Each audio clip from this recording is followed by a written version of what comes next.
Welcome back. This is the Weekend Report. I am Masachaba Mposwa.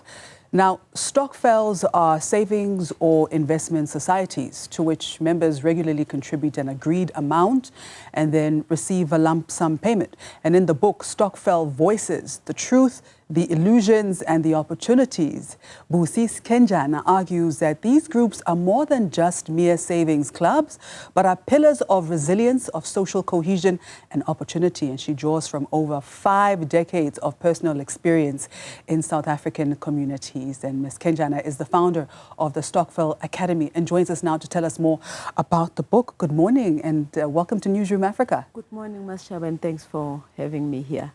I found this book to be quite refreshing, but before we sink our teeth into it, tell us more about the Stockfell Academy.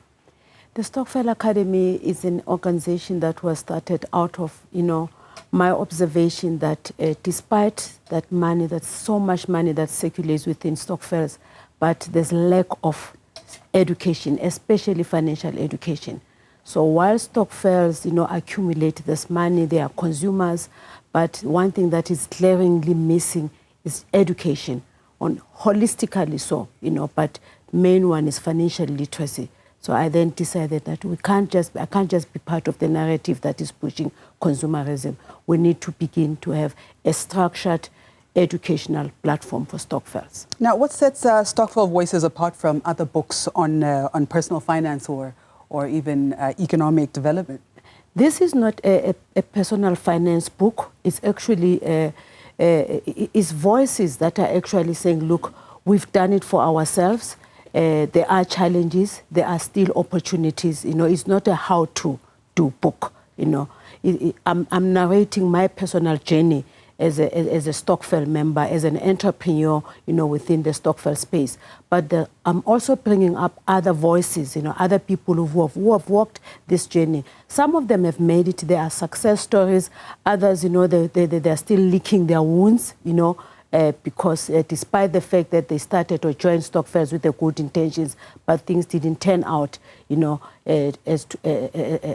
according to their expectations. So it is definitely not a how to make money, because that's how I also mentioned the illusion. Because most of the time when you talk about Stockfells, you just think a quick way of making money. Now, it's more complex. That is fantastic. And let's talk a bit more about that, Osmusi. How do you think that Stockfells can actually drive economic transformation and wealth creation? I think Stockfells, by nature, they are driving, economic development, let me put it that way. Let's take it the simple old-fashioned Stockfells or traditional Stockfells, whereby Ukoko would save money or Mama would save money to, for paying school fees. You know that once you educate someone within the family, already you are uplifting the quality of life in that particular family.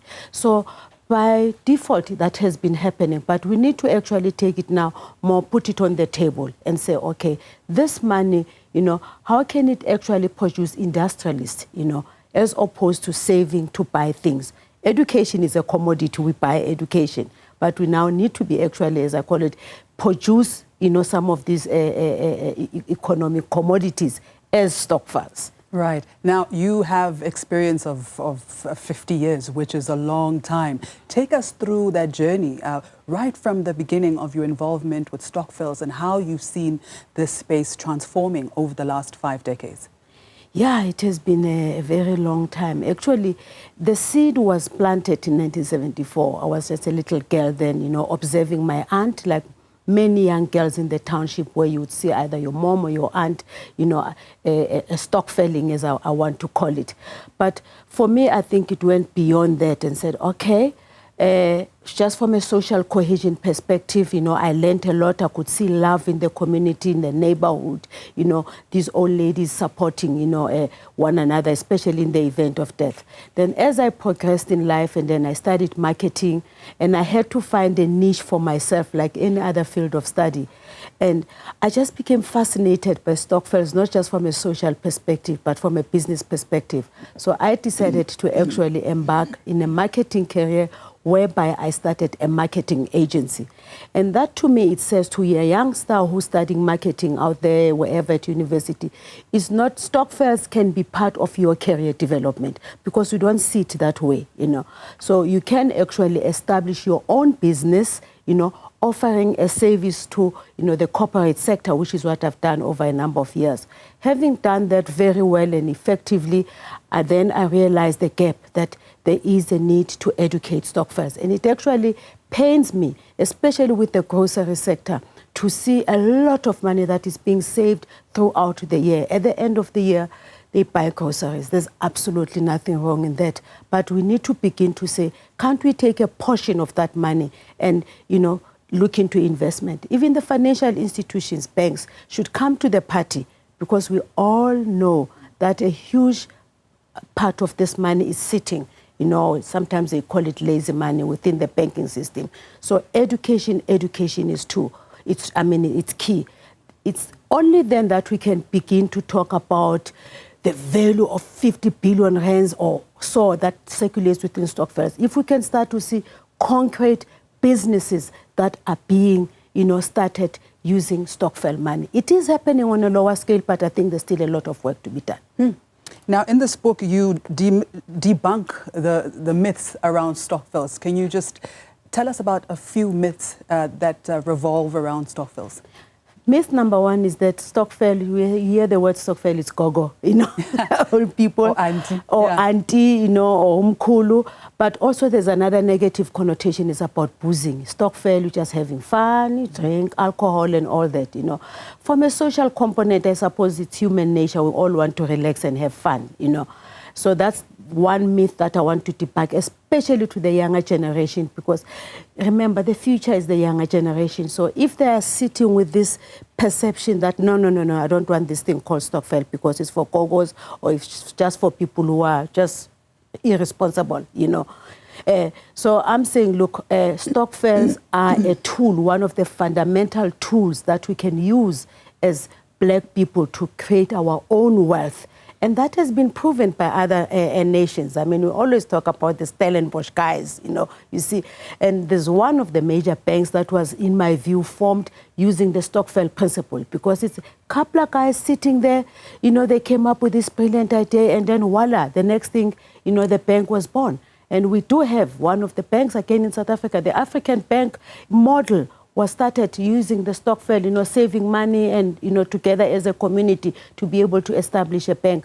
So we need to actually start beginning to say, okay, Stockfells is not just a concept of database, because everyone is so much focusing on the numbers. There's 11 million Stockfell people, there's 50 billion that circulates within Stockfells, there's 800, it's fine, those are figures, but how can we actually translate or convert those numbers into tangible businesses that can actually transform our lives? All right. Can you tell us about some of the opportunities that are available within the Stockfell space and those that are yet to be fully explored?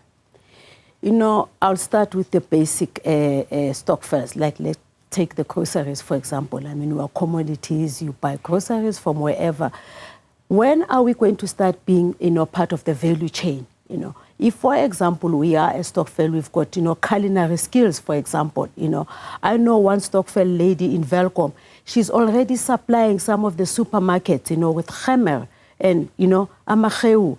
So we need to start to say, yes, we are a Stockfell. We've got this skill, and which we all know. You can never question, you know, how much the Stockfell ladies, you know, cook. Some of them are creative. There are some products that are sitting on the shelves that were initiated by Stockfell. So Stockfells need to begin to say, we have a role to play in the value chain of the business. The very business that we are supporting, you know, it's high time. I mean, I make a simple uniform. You walk to any store, there's a uniform, you know.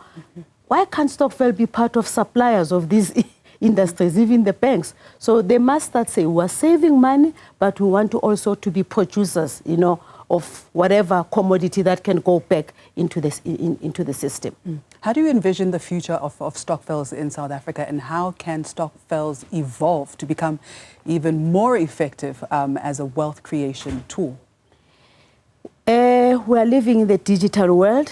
That's one other thing that Stockfells need to embrace, because traditionally, which is also a myth that I'm trying to debunk, especially to the younger generation, that it's not just about the black book, where you write. You need to be transparent. You need to embrace, digital transformation. There are apps now, so that you can manage your Stockfell effectively, but not only that, sustain your Stockfell. Because one of the problems with Stockfells, as much as they are massive, but they are not sustainable, because of how they are managed. So if you can embrace, digital development and also engaging, effectively with the banks and say, we have X amount of money that we want to save, we want to invest. Let us not end at saving, So let's look at how can we invest.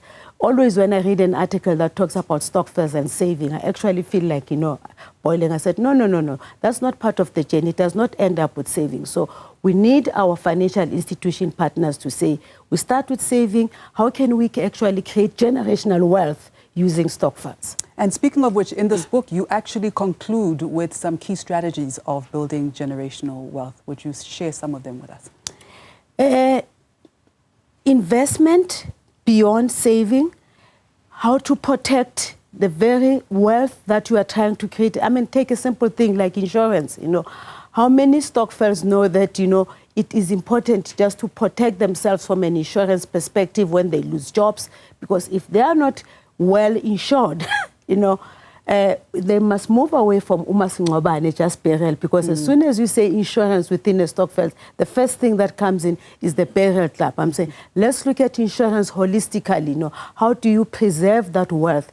Estate planning, because if your estate planning is done properly, with the advice of, qualified people, obviously you will be preserving, whatever wealth that you wanted to create by joining a Stockfell. Because I think most people who join Stockfell, they're not joining Stockfell to say, it's for today at the end of the year. Yes, perhaps it's not that way, but we all have an ambition, we have an aspiration to be better people at the end of the day. With the high unemployment that is facing us today, Stockfells can also be used as a tool to address unemployment. What do I mean by that? Stockfells can actually support Usipo, Utemba, Unomasonto who want to start a little business, invest in here. Let us become venture capitalists as Stockfells, to start small businesses. So we don't have to look at perhaps at bigger things that we may not achieve immediately. Let's start within our communities. So for that viewer who's watching this at home and wants to start their own Stockfell, what advice do you have for them? My advice is, first and foremost, look for people who are like-minded. You don't have to be 10, you don't have to be 20. You can actually be just the 3 of you. I belong to one of the Stockfells where it's just the 3 of us, and we managed to buy a property, the 3 of us.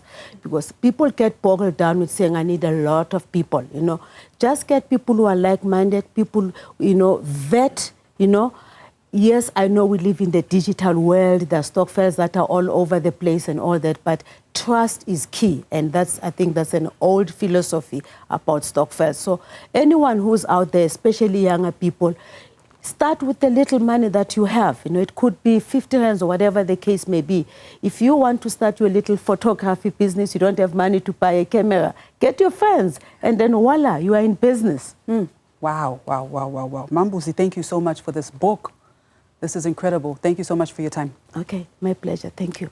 All right, that was our author and founder of the Stockfell Academy, Busi Skenjana, who also happens to be the mother of multi-award-winning actor Kulu Skenjana. You said it's his birthday today. Yeah. Happy birthday, Kulu.